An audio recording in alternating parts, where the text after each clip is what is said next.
The envelope was red. Liam Miller stared at it on his kitchen table like it was a live grenade. Final notice. Foreclosure proceedings to begin in 30 days.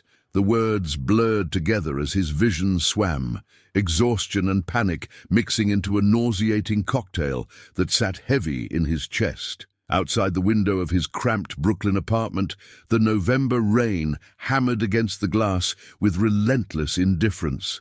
"Daddy?" He looked up to see Lily, standing in the doorway of her bedroom, clutching the stuffed rabbit Sarah had given her 3 years ago. His daughter's dark curls were tangled from sleep, her enormous brown eyes watching him with that same silent, devastating awareness that had haunted her face for the past 8 months. 8 months since Sarah's funeral, 8 months since Lily had stopped speaking entirely. Liam forced a smile that felt like broken glass across his face. "Hey, sweetheart. Did you sleep okay?" Lily nodded slowly, but didn't move from the doorway. She never moved, unless he came to her first anymore. That was another thing the cancer had taken from them. Her spontaneous laughter, her fearless curiosity, her little girl habit of bursting into rooms like a supernova. Now she existed in careful, measured silence, as if the world had become a place too dangerous to navigate with sound. He stood and crossed to her, kneeling so they were eye to eye. "How about we make pancakes, the chocolate chip kind?" Another nod, no smile. But she reached out and touched his cheek with one small hand, and that simple gesture nearly destroyed him. Liam pulled her into a hug, breathing in the strawberry scent of her shampoo, trying to memorize the weight of her in his arms, because in 30 days, if he couldn't figure something out, they'd be on the street. And he knew that losing their home would be the final blow that broke whatever fragile piece of his daughter was still holding on. The medical bills from Sarah's 2-year battle with pancreatic cancer had consumed everything: their savings, their retirement, the small inheritance from Sarah's parents. His freelance graphic design work barely covered groceries now, and the corporate design positions he'd applied for had all gone to younger candidates with more energy and less baggage. At 42, with dark circles under his eyes and a resume gap that screamed personal tragedy, Liam had become invisible in his own industry. He made the pancakes on autopilot, watching Lily arrange her colored pencils in precise rows across the table while she waited. She always did that now, organized her world into patterns she could control. Her therapist said it was normal for traumatized children. Her therapist also cost $180 an hour that Liam didn't have, which was why they'd stopped going 6 weeks ago. His phone buzzed. Unknown number. Liam almost didn't answer, assuming it was another debt collector, but something made him swipe to accept. "Is this Liam Miller?" The voice was male, clipped, professional. "Speaking. My name is Richard Chen. I'm the estate manager for Catherine Sterling. You applied for a chauffeur position 3 weeks ago through the premium executive staffing website." Liam's heart stuttered. He barely remembered that application. It had been one of dozens he'd submitted in a desperate late-night frenzy, throwing his resume at anything that might pay. Yes, I did. Mrs. Sterling would like to interview you. Today, if possible. Are you available at 2 o'clock this afternoon?" Today. He glanced at Lily, who was watching him with those 2 old eyes. He'd need to call his neighbor, Mrs. Patterson, to watch her.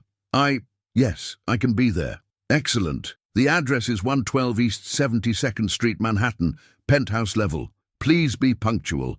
Mrs. Sterling values punctuality above all else." The line went dead before Liam could ask any questions. $180,000 a year just to drive. That's what the ad had said. Benefits included. No experience necessary. Just a clean driving record and absolute discretion. At the time, he'd assumed it was a scam or some kind of money laundering front. Nobody paid that kind of money for a chauffeur unless they were transporting drugs or fleeing the law. But now, staring at the red envelope on his table, Liam didn't care what the catch was.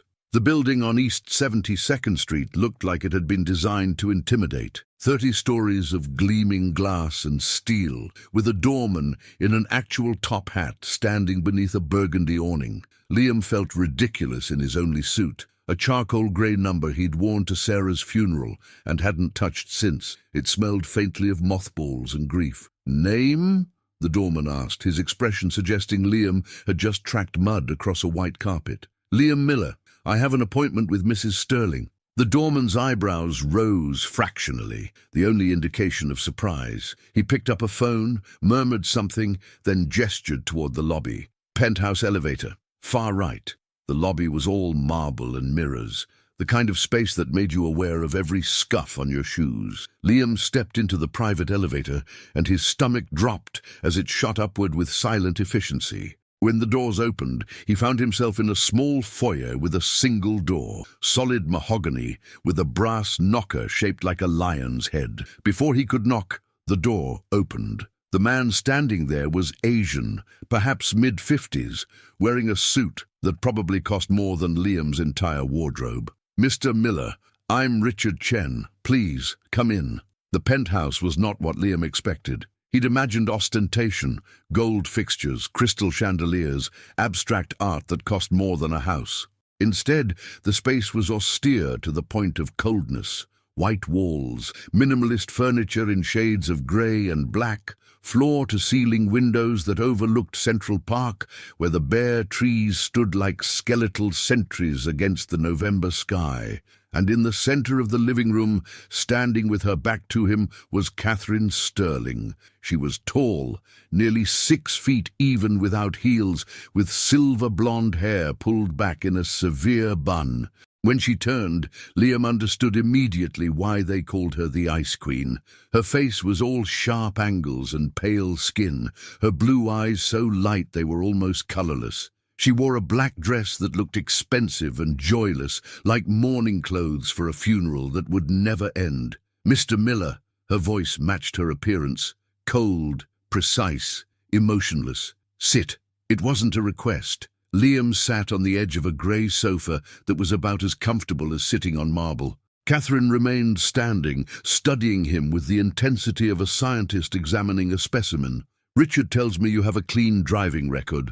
No accidents, no tickets, no DUIs. That's correct. You're 42 years old, former graphic designer, currently unemployed, widower, 1 child. She recited these facts without inflection, like reading items from a grocery list. Your wife died 8 months ago. Cancer.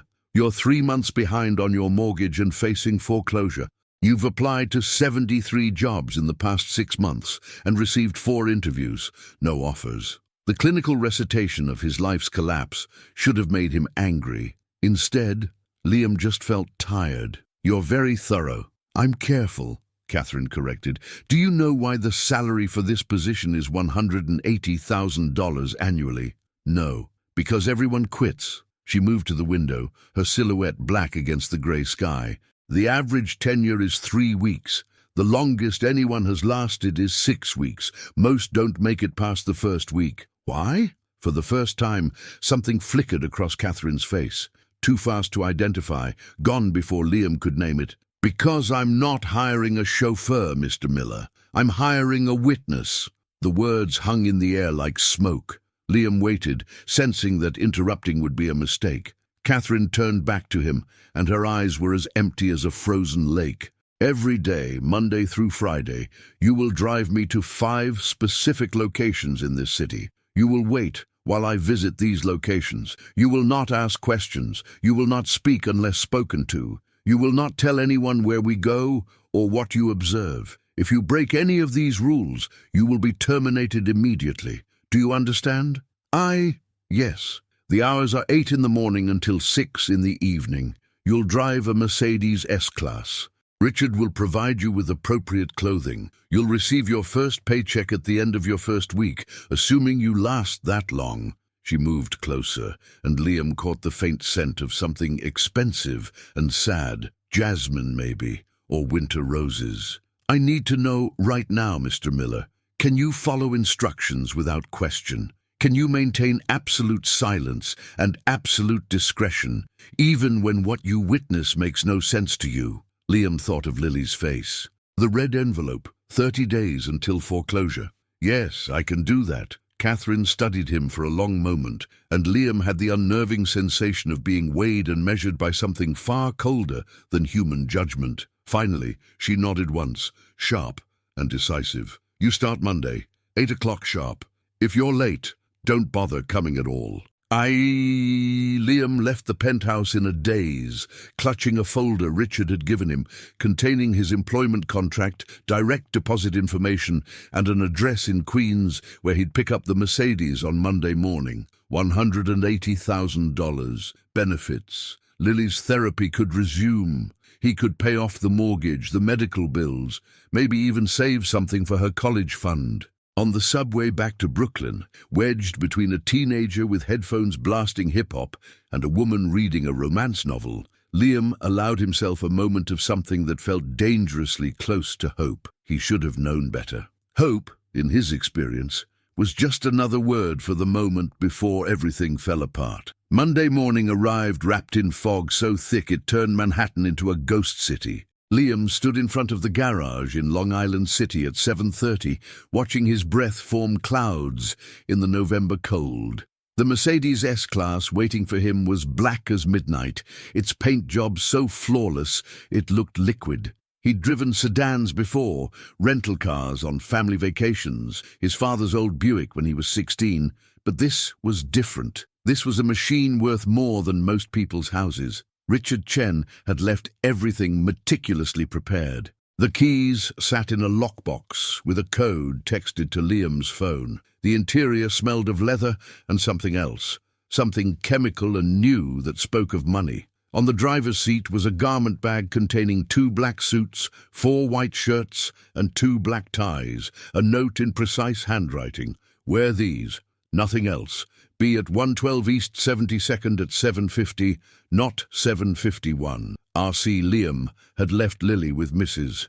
Patterson, their 68-year-old neighbor who'd been a godsend since Sarah's death. Lily had clung to him at the door, her small fingers twisted in his coat, and he'd had to pry himself free while promising he'd be home by dinner. The look in her eyes, part fear, part resignation, had followed him all the way to Queens. Now, dressed in the expensive suit that fit him perfectly, driving through morning traffic toward the Upper East Side, Liam felt like an imposter, like he was wearing someone else's life, and at any moment the real owner would show up and demand it back. He pulled up to Catherine Sterling's building at 7:49. The doorman, a different one from Friday, younger but equally imperious, opened the rear passenger door without a word. Liam kept the engine running, hands at 10 and 2 on the steering wheel, trying to look like someone who belonged behind the wheel of a $100,000 car.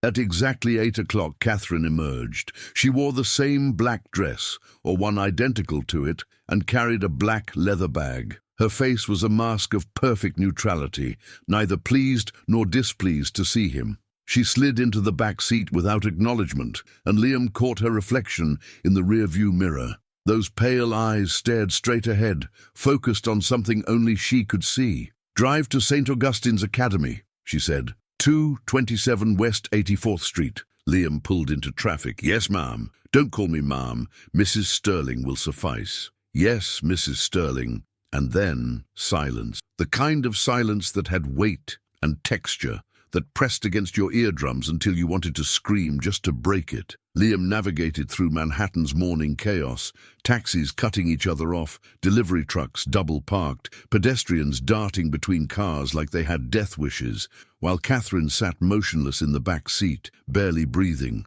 St. Augustine's Academy turned out to be a private school, or what used to be one. The building was a beautiful 4-story brownstone with boarded windows and a chain-link fence covered in "no trespassing" signs. It had clearly been abandoned for years. Ivy crawled up the facade like grasping fingers, and trash accumulated in the corners of the entrance steps.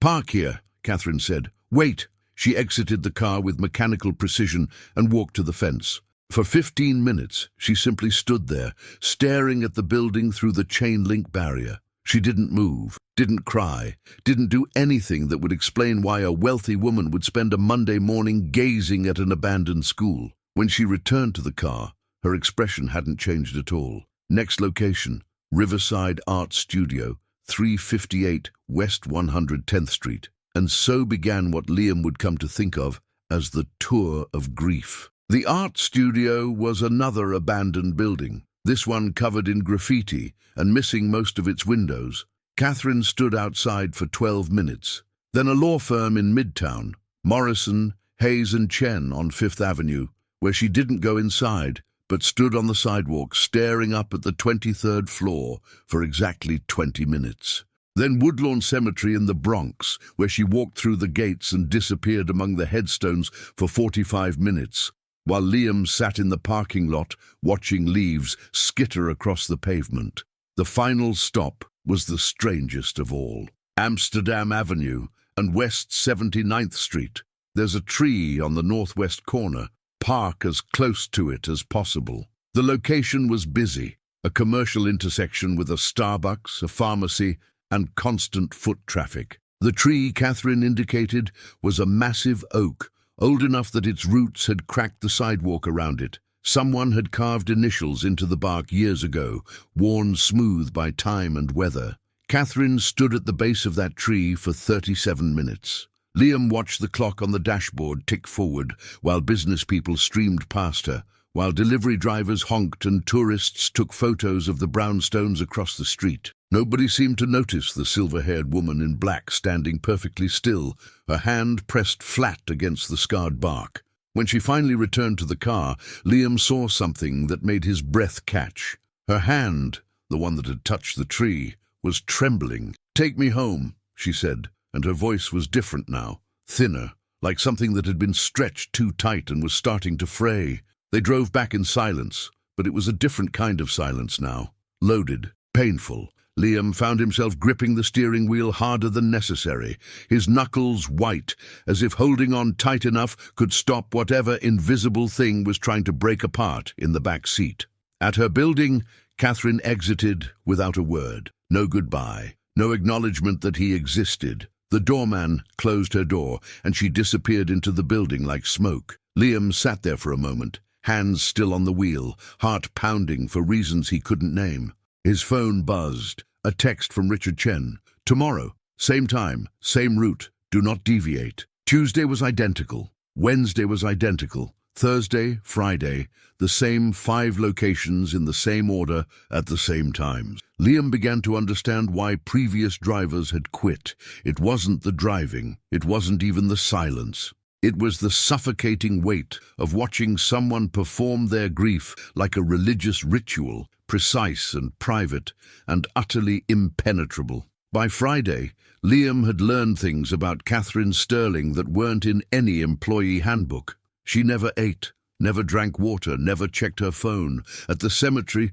she always turned left after entering the gates and walked exactly 437 steps before stopping. He'd counted on Wednesday out of boredom. At the tree, she always stood on the north side, never the south. At the abandoned school, she tilted her head slightly, as if listening for sounds that were no longer there. He also learned that his own grief, which he'd thought was all-consuming, was nothing compared to whatever haunted Catherine Sterling. His sadness was human-sized, painful but comprehensible, with edges and boundaries. Hers was something else entirely, something that had calcified into ritual, that had replaced living with this mechanical tour through the wreckage of a life. On Friday evening, as he dropped her off for the last time that week, Catherine paused with her hand on the door handle. "You lasted a week," she said, still not looking at him. "Most don't." "I need this job," Liam replied honestly. For the first time, Catherine's eyes met his in the rearview mirror. Up close, even through glass and distance, they were devastating. Not cold, he realized. Empty. "Yes," she said quietly. "I suppose you do." She closed the door, and Liam watched her disappear into her building, wondering what kind of pain could hollow a person out so completely that they became a ghost haunting their own life. Week 2 began the same way. Monday morning, 7:50, same route. Except on Monday afternoon, Mrs. Patterson called. "Liam, honey, I'm so sorry." Her voice crackled with age and anxiety. "My sister in New Jersey. She fell, broke her hip. I have to go help her, and I don't know when I'll be back." Liam's stomach dropped. "Mrs. Patterson, I know you need someone for Lily. I tried calling that agency you used before, but they don't have anyone available this week. Maybe by next Monday." "It's okay," Liam lied. I'll figure something out. But there was nothing to figure out. No other neighbors he trusted. No family. Sarah had been an only child, and his own parents were dead. The expensive childcare centers had waiting lists months long. The cheaper ones were in neighborhoods he wouldn't trust with his daughter. And home alone wasn't an option for an 8-year-old who didn't speak and sometimes forgot to eat because she was lost in her drawing. Tuesday morning, Liam stood in his apartment at 6:30, staring at Lily across the kitchen table. She was dressed for school, a purple sweater and jeans, her backpack beside her chair. But school had called yesterday. She'd had a panic attack in the cafeteria, and they'd asked him to keep her home for a few days until they could arrange a meeting with the counselor.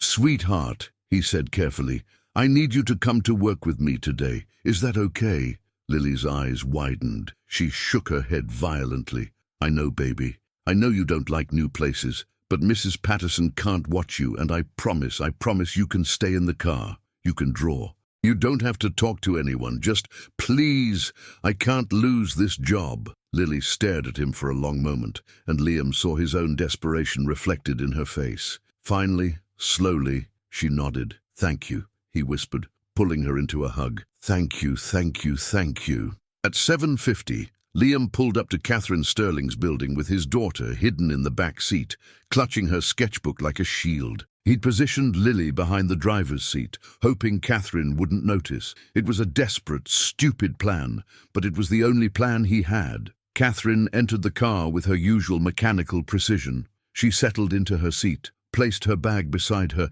and opened her mouth to give the first address. Then she saw Lily. The silence that followed was absolute. Even the city seemed to hold its breath. No car horns, no sirens, nothing but the racing of Liam's heart. "What?" Catherine said, her voice dropping 20 degrees below zero. "Is that?"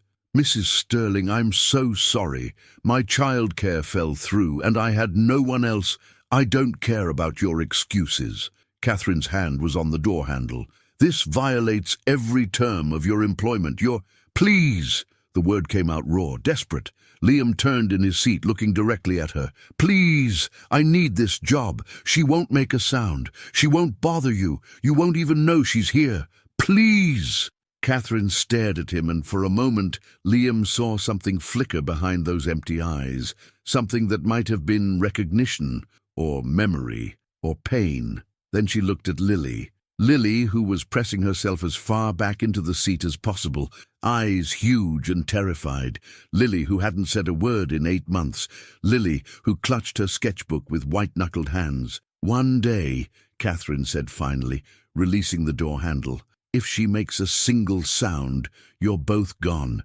Understood?" "Yes, yes, thank you, Mrs. Sterling. Thank you."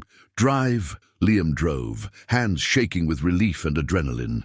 In the rearview mirror, he watched Catherine resettle herself, her posture rigid with displeasure. And beside her, barely visible in the corner of the mirror, Lily opened her sketchbook and began to draw. Now, the abandoned school looked different through Lily's eyes. Liam watched in the rearview mirror as his daughter studied St. Augustine's Academy. The boarded windows, the ivy-strangled facade, the chain-link fence crowned with rust. Catherine stood at the fence as always, motionless as a statue, while Lily's colored pencils moved across her sketchbook in quick, decisive strokes. When Catherine returned to the car 15 minutes later, Lily quickly closed her sketchbook and pressed it against her chest. But not before Liam caught a glimpse of what she'd drawn. The same building but transformed, windows filled with light, children visible in the classrooms, flowers growing where trash accumulated, the ivy still there, but shaped, beautiful, intentional, not strangling the building but embracing it. Catherine settled into her seat without looking at Lily. Riverside Art Studio. They drove north through morning traffic. Liam kept glancing in the mirror, watching his daughter's face as she observed Catherine. There was something in Lily's expression he hadn't seen in 8 months.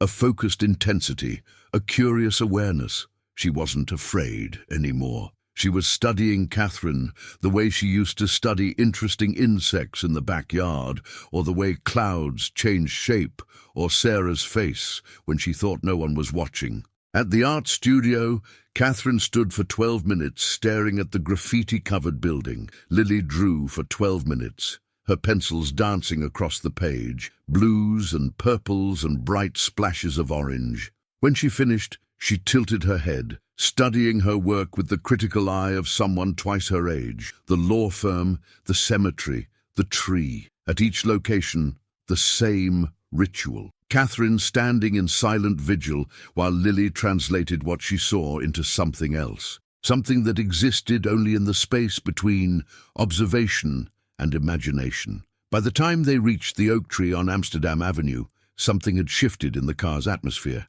It was still silent. Neither Catherine nor Lily had spoken a word, but the silence had changed texture. It was no longer oppressive. It was almost companionable, like three people sharing space without the need to fill it with sound. Catherine stood at the tree for her usual 37 minutes. But this time, Liam noticed something different. Every few minutes, her hand would leave the scarred bark and her head would turn slightly, not looking back at the car, but as if she was aware of being observed, as if the weight of Lily's gaze had physical presence.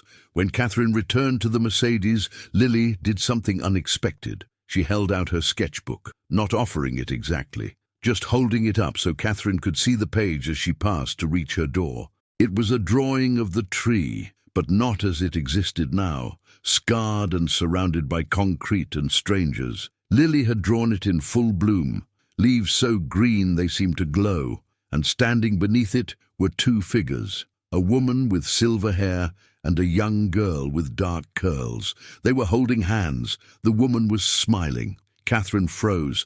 Her hand hovered over the door handle, but she didn't pull it. She stared at Lily's drawing for a long moment, so long that Liam started to worry they'd broken some unspoken rule, that this would be the thing that got them fired. Then Catherine's hand moved, but not to open the door. It moved to her throat, fingers pressing against the hollow there as if checking her own pulse, or holding something inside that was trying to escape. "Did you—" Catherine's voice cracked on the word. She cleared her throat, tried again. "Did you draw that today?"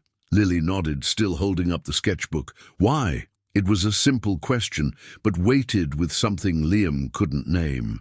Lily's mouth opened, closed. For a wild moment, Liam thought she might actually speak. Instead, she flipped to a different page in her sketchbook. This drawing showed the abandoned school again, but in Lily's version, it was alive. Children streamed through doors that had been boarded shut. Teachers stood in windows that had been broken. The ivy remained, but now it framed murals painted on the building's walls, murals of birds and trees and children's handprints in every color imaginable. And this, Catherine's voice was barely a whisper now. Lily flipped again. The art studio, reimagined with enormous windows, revealing painters and sculptors at work, light pouring out onto the street. People gathered outside, admiring art displayed on the walls. Again. The cemetery, but Lily had drawn it in spring, with flowers everywhere and families having picnics among the headstones, children playing while adults talked, death and life coexisting in the same space, neither one diminishing the other. Catherine made a sound. It wasn't quite a sob, too sharp for that, too surprised. It was the sound of something breaking, or maybe beginning to break, and Liam's hands tightened on the steering wheel because he didn't know what was happening, but he knew it was important. "Why would you—" Catherine's hand was still pressed to her throat. "Why would you show me these?" Lily looked directly at Catherine for the first time. Her enormous brown eyes held something ancient and knowing, the kind of wisdom that only comes from standing at the edge of loss and somehow not falling in. She reached out slowly, giving Catherine time to pull away, and touched the woman's hand, just once, just for a second. Then she closed her sketchbook and settled back into her seat, signaling that the conversation, such as it was, had ended. Catherine stood frozen for another moment before finally, mechanically opening her door and sliding into the back seat. But she didn't immediately give instructions to drive home. Instead, she sat there, staring at nothing, her breathing uneven. "How old is she?" Catherine asked finally. 8. "And she doesn't speak. Not since her mother died, 8 months ago." Catherine turned her head, looking at Lily properly for the first time. Your wife? Yes. Cancer? Yes. Another long silence. Then, my daughter was 17 when she died. Emily, car accident, 5 years ago. The words came out flat, factual, but Liam heard the universe of pain compressed into those simple sentences. She was driving to the art studio, that building we visit. She'd gotten accepted into a summer program there. She was so excited she forgot her portfolio, came back for it, ran a red light at Amsterdam and 79th, delivery truck, died on impact. Liam's breath caught. The tree, the specific tree where Catherine stood every day, that's where it happened. The school was where she went. The law firm handled the wrongful death lawsuit.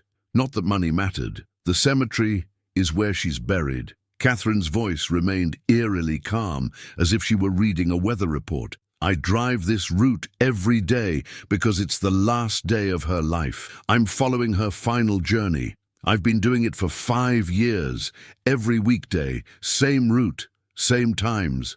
Mrs. Sterling, everyone said I needed to move on, process my grief, let her go. They don't understand that I don't want to let her go. This, she gestured at the window, at the city beyond, is all I have left of her. These places, this pain. If I stop feeling it, she stops existing. Lily had gone very still, her sketchbook forgotten in her lap. She was watching Catherine with that same focused intensity, and Liam realized his daughter understood something he didn't. Something about the particular mathematics of loss. Your daughter, Catherine said, looking at Lily again. She draws what she wishes existed. I think she draws what she thinks could exist, Liam said softly. There's a difference. Catherine's eyes glistened, not quite tears, but something close. She blinked rapidly, as if surprised by her own body's betrayal. Take me home. But her voice had changed, still quiet, still controlled, but no longer quite so cold, as if something frozen had been exposed to warmth and was beginning, just beginning, to thaw. The Wednesday, Lily came to work again. This time Catherine didn't object. She simply nodded when she saw the girl in the back seat, as if she'd expected it. At each location, Lily drew, and at each location, Catherine spent an extra minute looking at the drawings before exiting the car. Thursday, Catherine spoke to Lily for the first time. You always use warm colors, even for the cemetery? Lily nodded and held up her current drawing. The graveyard again, but now with a garden growing between the headstones, vegetables and flowers intertwined, and people, alive people, tending them. A life garden, Catherine murmured. My daughter Emily had an idea like this. A community garden in unused urban spaces. She did her senior thesis on it. Lily tilted her head, then flipped to a new page and began drawing something else. Catherine watched, transfixed, as an image emerged. A building that looked like the abandoned school, but transformed into something magnificent. Multiple floors visible through huge windows, each floor showing different activities, art classes, music lessons, children reading, teenagers at computers. Above the door, Lily carefully wrote in her neat child's printing, Emily. Catherine's hand flew to her mouth. Her whole body went rigid, and for a moment Liam thought she might shatter. Then her shoulders began to shake, small tremors at first, then larger ones. She was crying, actually crying. Not the silent tears of someone who'd learned to grieve in private, but real, gasping sobs that sounded like they were being torn from somewhere deep inside her. Lily did something that shocked Liam to his core. She unbuckled her seatbelt, moved across the seat, and wrapped her small arms around Catherine Sterling's shoulders. Catherine froze. Then slowly, like someone who'd forgotten how bodies worked, she wrapped her arms around Lily and cried into his daughter's shoulder while New York flowed past the windows, indifferent and eternal. I miss her, Catherine choked out. God, I miss her so much. Every day, every hour. I don't know how to exist in a world where she doesn't. Lily held on tighter. She didn't speak, couldn't speak, but she held on like she was the only thing keeping Catherine from flying apart completely. When Catherine finally pulled back, her perfect makeup was ruined, her eyes red and swollen. She looked 10 years older and somehow more human, more real. I'm sorry, she whispered to Lily, or to Liam, or to herself. It wasn't clear. I'm sorry you understand this. No child should understand this. Lily picked up her sketchbook again and turned to a new page. She drew quickly, urgently, and when she was done, she showed it to Catherine. It was a woman and a girl, holding hands, walking toward a building filled with light and children and color. Neither figure was looking back. They were moving forward together. Catherine stared at the drawing for a long time. Then she looked up at Liam in the rearview mirror. "Your daughter is wise beyond her years." "She learned it the hard way," Liam said quietly. "We both did." "Yes." Catherine folded her hands in her lap, and when she spoke again, her voice was different, stronger, clearer, like someone waking from a long dream. I think I've been waiting for something. I didn't know what, but maybe it was this. Maybe it was her. Someone who understands that you can't forget the dead, but you also can't keep living in the moment they died." She looked out the window at the oak tree, where she'd stood every day for 5 years, reliving her daughter's final moment. "Take me home," she said, "but tomorrow I think we'll take a different route." Friday morning, Catherine emerged from her building carrying a leather portfolio that looked expensive and old. When she settled into the back seat, Lily was already there, sketchbook open, expectant. "Today," Catherine said, "I want to show you something, both of you." She gave Liam an address he didn't recognize, not one of the usual 5. They drove to a storage facility in Brooklyn, where Catherine led them to a climate-controlled unit on the 3rd floor. Inside were boxes and boxes of materials, all carefully labeled in neat handwriting. Emily's art, school projects. Emily's art, personal work. Emily's designs, urban planning. Catherine opened one box and pulled out architectural drawings, sophisticated, detailed plans for converting abandoned buildings into community centers. Another box held renderings of gardens integrated into urban landscapes. A third contained proposal documents for a non-profit organization called Emily's Legacy Foundation. "She made all these the year before she died," Catherine said, handling the papers like they were made of spider silk. She had this vision of taking forgotten spaces and filling them with life. She wanted to start in our neighborhood, that school, that art studio, other abandoned buildings. She'd already contacted investors, started the paperwork for the foundation. Catherine's voice cracked. "And then she died, and I couldn't bear to look at any of it. I just boxed it all up and tried to preserve that last day, that last journey, as if keeping it alive would keep her alive." Lily moved closer, studying the drawings. Her eyes were wide, taking in Emily's vision, a vision remarkably similar to the one she'd been drawing all week. "But you," Catherine looked at Lily, really looked at her, "you showed me what Emily would have wanted, not preservation, transformation, not death, legacy." She knelt down so she was eye level with Lily. "Would you help me? Would you and your father help me build what Emily dreamed of?" Lily's response was immediate. She nodded so vigorously her curls bounced and her face split into a smile, the first real smile Liam had seen since Sarah's funeral. It was like watching the sun break through storm clouds. Catherine smiled back, and the transformation was startling. The Ice Queen melted away completely, revealing someone younger, warmer, infinitely more human. "Then we have work to do." The conference room, on the 42nd floor of Morrison, Hayes and Chen, overlooked a Manhattan transformed by winter. Snow fell in fat, lazy flakes, turning the city into something from a storybook. Liam sat at an enormous mahogany table, feeling absurdly out of place in his borrowed suit, while Catherine Sterling commanded the room like a general preparing for battle. 3 months had passed since that Friday in the storage unit. 3 months since Catherine had stopped her daily pilgrimage through grief and started something else entirely, something that looked remarkably like living. "The St. Augustine's Academy building requires significant structural work," said Marcus Hayes, the senior partner whose office had once been a stop on Catherine's tour. He was a distinguished black man in his 60s, with silver at his temples and reading glasses perched on his nose.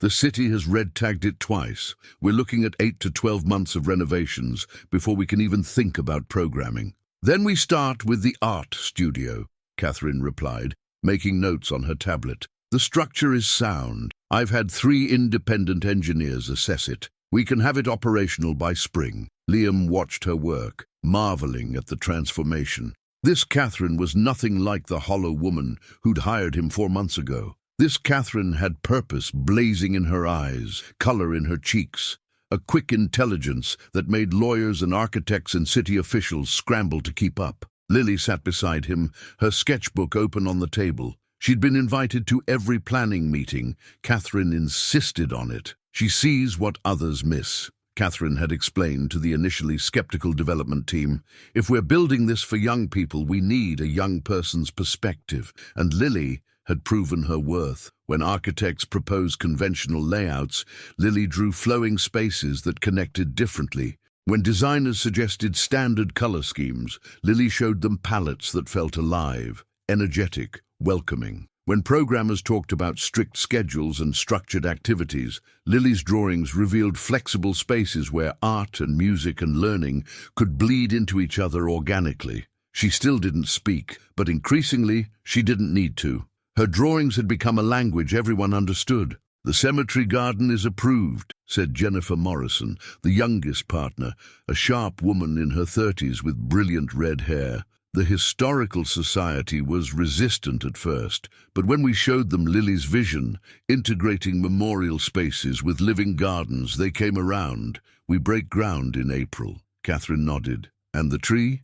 A hush fell over the room. The oak tree at Amsterdam and 79th, the place where Emily died, had been the most contentious part of the plan. Catherine wanted to transform the intersection into a memorial plaza, with the tree as the centerpiece. The city had objected. Business owners had objected. It was too expensive, too disruptive, too ambitious. Marcus cleared his throat. "The mayor's office called this morning. They're willing to negotiate if we can present a compelling public benefit case." "We can." Catherine pulled up a file on the large screen at the end of the room. It was a rendering created by a professional architectural firm based on Lily's original drawings. The intersection had been partially pedestrianized, with the tree surrounded by a circular plaza. Benches radiated outward, planters overflowed with flowers, and embedded in the pavement around the tree were bronze plaques telling stories, not just Emily's story, but stories of all the people who'd lost someone, who'd grieved, who'd found ways to keep living. "We call it the Remembrance Plaza," Catherine said quietly. "A place where grief and life coexist, where people can stop and remember without being frozen in the past." Jennifer leaned forward, studying the rendering. "It's beautiful, but beautiful doesn't usually sway city planners." "No," Catherine agreed, "but jobs do. Economic development does. We estimate this project will create 230 permanent jobs in education, arts programming, and facility management. Another 300 construction jobs, and property values in the surrounding areas will increase by 15 to 20%. "You've been busy," Marcus said with something like admiration. "I've had help." Catherine glanced at Liam, who'd spent countless nights after Lily went to bed, researching grant opportunities, drafting proposals, building financial models. His graphic design skills had translated surprisingly well to creating presentation materials, and his desperation to prove himself invaluable had made him relentless. He was no longer just Catherine's driver. The title on his new business cards read, "Creative Director, Emily's Legacy Foundation," and the salary had increased to match. Lily's therapy had resumed. The mortgage was paid off. He'd even started putting money into a college fund. But more than the financial security, Liam had found something else. Purpose. For the first time since Sarah's death, he woke up each morning with a reason beyond just surviving. "There's one more thing," Catherine said. She nodded at Lily, who stood and walked to the front of the room. She'd grown in 3 months, not just taller but more confident. She moved differently now, with less hesitation, less fear. Lily pulled out a large drawing she'd been working on for weeks and mounted it on the presentation easel. The room went silent. It was a master plan showing all 5 locations integrated into a connected network. The school became an educational center with after-school programs and adult learning classes. The art studio became a working gallery and teaching space. The cemetery garden became a place where urban farming met memorial practice. The law firm Morrison, Hayes and Chen had agreed to donate pro bono legal services and create a satellite office in the school building, providing free legal aid to the community, and the Remembrance Plaza tied it all together, a central meeting point where the various programs could intersect. But what made the drawing extraordinary was how Lily had illustrated it, not as separate buildings, but as a living ecosystem. Paths connected the spaces, people flowed between them. Children who learned at the school went on to teach at the studio. Families who tended the cemetery gardens sold produce at farmers' markets in the plaza. Everything connected, everything grew from everything else. At the bottom of the drawing, in Lily's careful printing, were two words: Emily's City. Marcus Hayes removed his glasses and rubbed his eyes. When he looked up, they were damp. Emily would have loved this. She would have loved all of this. Catherine's hand found her throat, that old gesture, but this time she wasn't holding something in. She was feeling for her own heartbeat, reminding herself she was still alive. Yes, she would have. 6 months later, on a brilliant June morning, the Riverside Art Studio reopened as the Emily Sterling Community Arts Center. The transformation was stunning. The graffiti had been carefully preserved on one wall, integrated into a larger mural created by local artists. The broken windows had been replaced with enormous panes of glass that flooded the interior with light. Inside, studios hummed with activity: painting, sculpture, digital design, photography. The basement had been converted into a theater space. The roof became a garden where students could draw and paint outdoors. 300 people gathered for the opening ceremony. Local politicians gave speeches about community development and second chances. The mayor presented Catherine with a proclamation. News cameras captured everything, but Liam barely noticed any of it. He stood at the back of the crowd, holding Lily's hand, watching Catherine at the podium. She wore a dress the color of spring leaves, the first time he'd seen her in anything other than black. Her silver blonde hair was down, softening her features. She looked nervous, human, beautiful. 5 years ago, Catherine said into the microphone, her voice steady but emotional, I lost my daughter Emily in a car accident, and I stopped living. I was breathing, walking, existing, but I wasn't alive. I spent every day retracing her final journey, as if I could somehow walk backwards through time and change what happened. She paused, scanning the crowd until her eyes found Lily. She smiled. And then I met someone who showed me something I'd forgotten, that the best way to honor the dead isn't to live in the moment they died, but to build the future they dreamed of. Lily squeezed Liam's hand. He squeezed back. Emily wanted to transform forgotten spaces into places of learning, creativity, and community. She wanted to prove that what looks dead or abandoned can bloom again with the right care and attention. Catherine's voice strengthened. This center is the first of 5 projects we're building in her name. By this time next year, the St. Augustine's Academy will reopen as a community school. The cemetery garden will be welcoming its first harvest. And the Remembrance Plaza will be a place where anyone who's lost someone can sit beneath an old oak tree and remember, and then stand up and keep living. The crowd applauded. Catherine held up her hand for silence. But this project isn't really about buildings. It's about the second chances we give each other. The man who drives me, she gestured to Liam, and he felt 300 pairs of eyes swivel toward him. Lost his wife and nearly lost everything else. He took a job driving for a woman everyone called the Ice Queen, a woman so frozen in grief she'd forgotten how to be human. And his daughter, now the eyes shifted to Lily, a little girl who stopped speaking after her mother died, reminded me through her art that silence can be powerful, that you can communicate the deepest truths without words. Catherine's eyes glistened. Emily's Legacy Foundation exists because 3 broken people found each other and realized that brokenness doesn't have to be permanent, that we can build something beautiful from the pieces. She stepped away from the podium and walked directly to Lily. She knelt down, eye to eye, the way she had that day in the storage unit. "Lily Miller," Catherine said, loud enough for the microphone to catch it. "You saved my life. You showed me how to stop mourning and start building, and I want to ask you something." Lily's eyes went wide. Liam's heart started hammering. Catherine pulled a ribbon from her pocket, bright blue, with a medallion attached. This was Emily's. She won it in an art competition when she was your age. I'd like you to have it, because you're carrying on her vision. You're making her dreams real. She held it out. Lily took it with trembling hands, running her fingers over the engraved medallion. First place, Young Visionaries Art Competition, Emily Catherine Sterling. And then something happened that Liam had thought might never happen again. Lily opened her mouth and spoke. Thank you. Her voice was small, rusty from disuse, but clear. 2 words that sounded like a prayer. Thank you. The crowd erupted. Catherine pulled Lily into a fierce hug, and over his daughter's shoulder, her eyes met Liam's.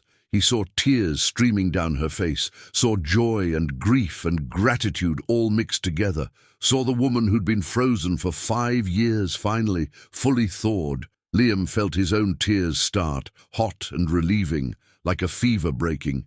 Midi did that evening, after the crowds had dispersed and the politicians had left, 3 people sat on the roof garden of the Emily Sterling Community Arts Center, watching the sun set over Manhattan. Catherine, Liam, and Lily. Not employer and employee and dependent child, not driver and passenger, just 3 people who'd found each other in their darkest moments and somehow made light. I talked to Marcus today, Catherine said, sipping the sparkling cider they'd brought up. The school building is ahead of schedule. We could potentially open by September instead of October. That's amazing, Liam said. He was still reeling from hearing Lily's voice. She'd said 17 more words since the ceremony, counted and treasured everyone. I want you to oversee the school's opening, Catherine continued. You'd be the director of operations for the entire foundation.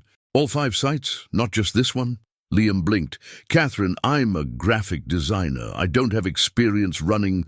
You have experience surviving, Catherine interrupted gently. You have experience rebuilding when everything's fallen apart. You understand what it means to lose everything and find reasons to keep going.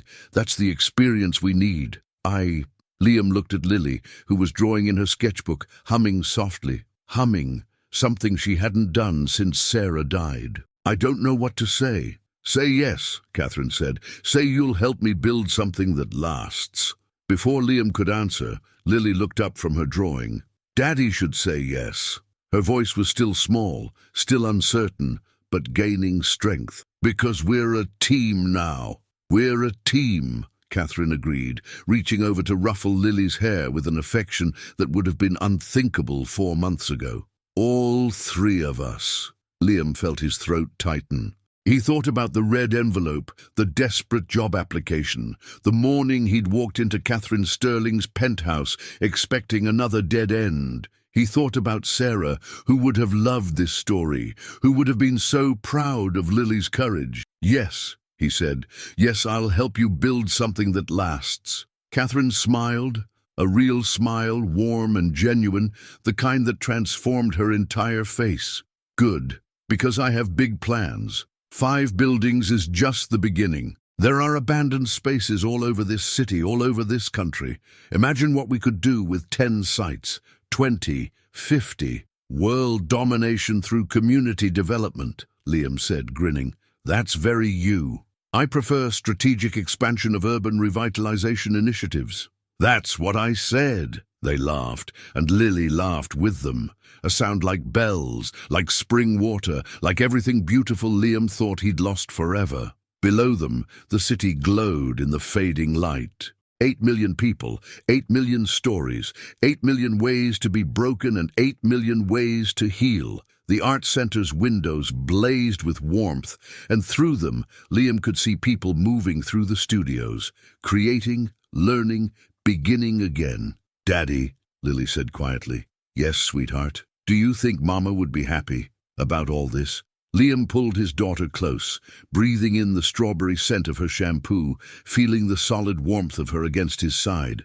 I think she'd be incredibly proud of both of us. All 3 of us, Catherine corrected softly. Sarah would be proud of all 3 of us. And maybe it was the light, or maybe it was grief finally loosening its grip. Or maybe it was just the particular magic of that June evening, but Liam could almost feel Sarah there with them. Not as a ghost, not as something haunting and sad, but as a presence, a blessing, a reminder that love doesn't end when life does. The sun dropped below the horizon, and the city lit up like a constellation fallen to earth. Somewhere in that vast sprawl of light and shadow, other people were grieving, struggling, wondering if they'd ever feel whole again. And maybe someday, some of them would find their way to Emily's legacy foundation. Maybe they'd walk into a renovated school or art center or memorial garden and find what Liam and Catherine and Lily had found. That brokenness doesn't have to be permanent.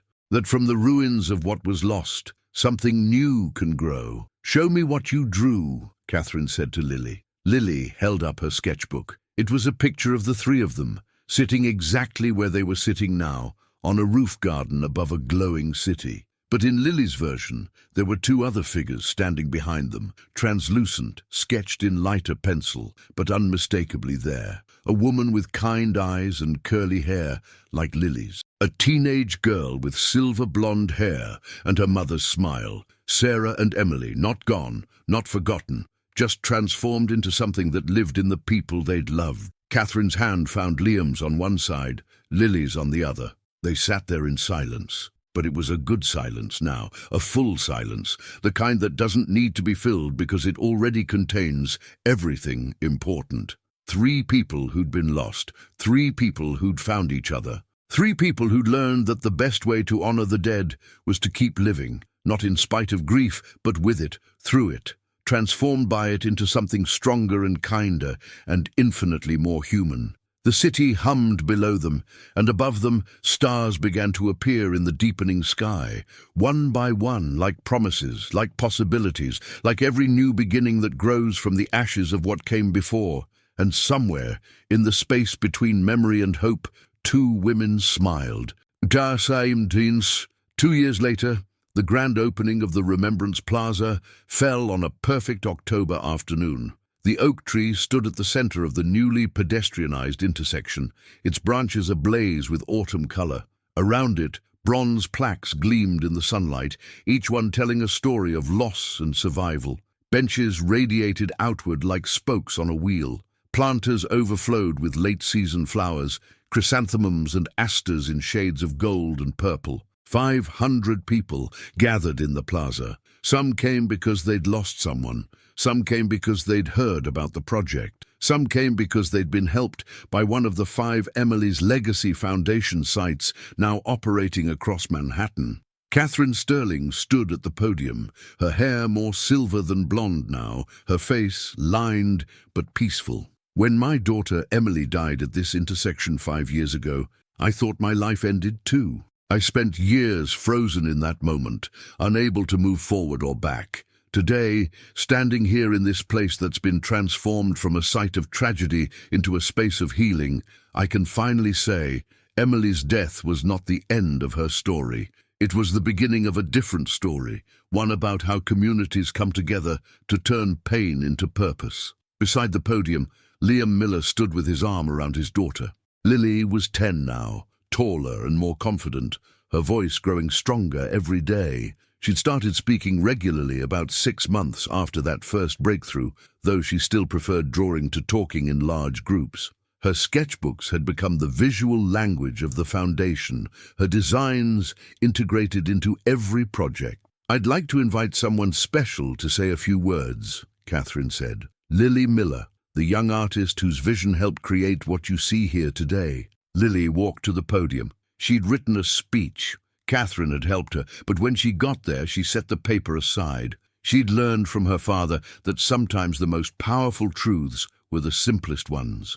"My mama died 2 years before I met Mrs. Sterling," Lily said, her voice carrying across the plaza, "and I stopped talking because I didn't think I had anything left to say. But then I met someone who was even more lost than I was, and I realized that even when you can't find words, you can still tell the truth, through pictures, through actions, through the spaces we build for each other." She gestured to the plaza around them.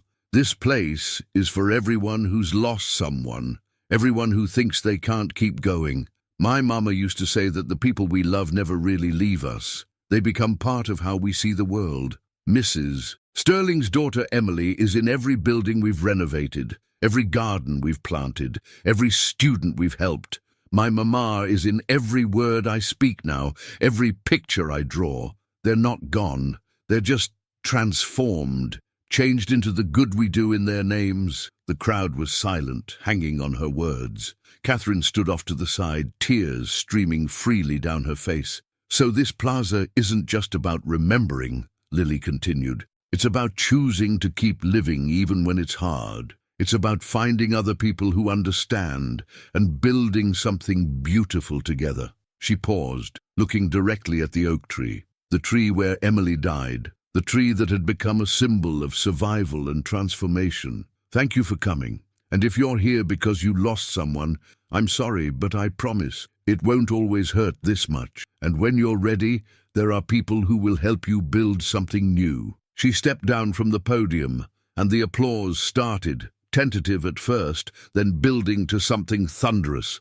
People were crying openly now, holding each other, some touching the bronze plaques that told their own stories of loss. Catherine met Lily at the bottom of the steps and pulled her into a fierce hug. That was perfect. You were perfect. Liam joined them, completing their circle. I'm so proud of you, sweetheart. We all are, came a voice from behind them. They turned to find Marcus Hayes, Jennifer Morrison, and a cluster of Foundation board members, staff from all 5 sites, and dozens of students and community members who'd been touched by their work. Speech! Speech! Someone called out, and soon the whole crowd was chanting it. Catherine laughed, a sound that still surprised Liam, even 2 years later, because it was so full of genuine joy. All right, all right. She stepped onto a bench so everyone could see her.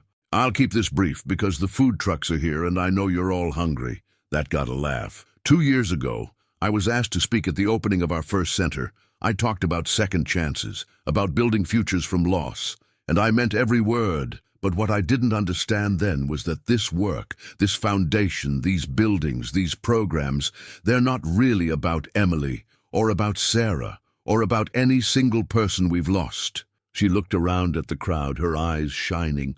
They're about all of us, every person who's ever felt broken, every person who's ever wondered if they could survive another day, every person who's discovered that grief doesn't have to destroy you, it can transform you into something stronger, something kinder, something that reaches out to help the next person who's struggling. Catherine's gaze found Liam and Lily. I hired a chauffeur 4 years ago because I needed someone to drive me through my grief. Instead, I found a family. I found purpose. I found proof that even in our darkest moments we have the capacity to save each other. She raised her glass of cider. To Emily, to Sarah, to everyone we've lost and everyone we've found, to second chances and new beginnings, and to the truth that love doesn't end when life does. It just takes new forms. To new forms, the crowd echoed, raising their own drinks. As the sun began to set, casting the plaza in golden light, people dispersed to explore the space, to read the plaques, to sit beneath the tree and remember. The food trucks did brisk business. Children played in the open areas, while adults talked and laughed and occasionally cried. Liam, Catherine, and Lily stayed by the tree, watching it all unfold. Your next project meeting is Thursday, Liam reminded Catherine. Boston wants to replicate our model. And Seattle called, Catherine replied. And Philadelphia and Portland.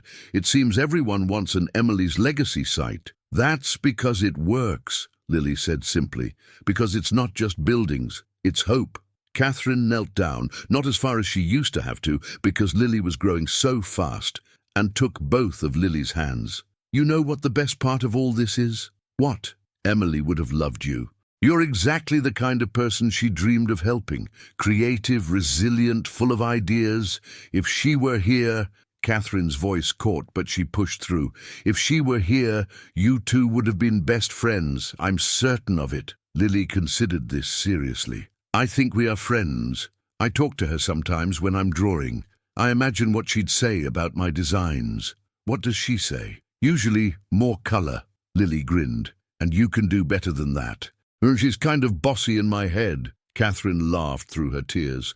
That's Emily. She was absolutely bossy. driven and passionate and completely unwilling to accept anything less than excellence. Like you, Liam observed. Like all three of us, Catherine corrected. She stood, brushing off her knees, and looked around at the plaza, at the memorial that had become a gathering place, at the tragedy that had been transformed into community.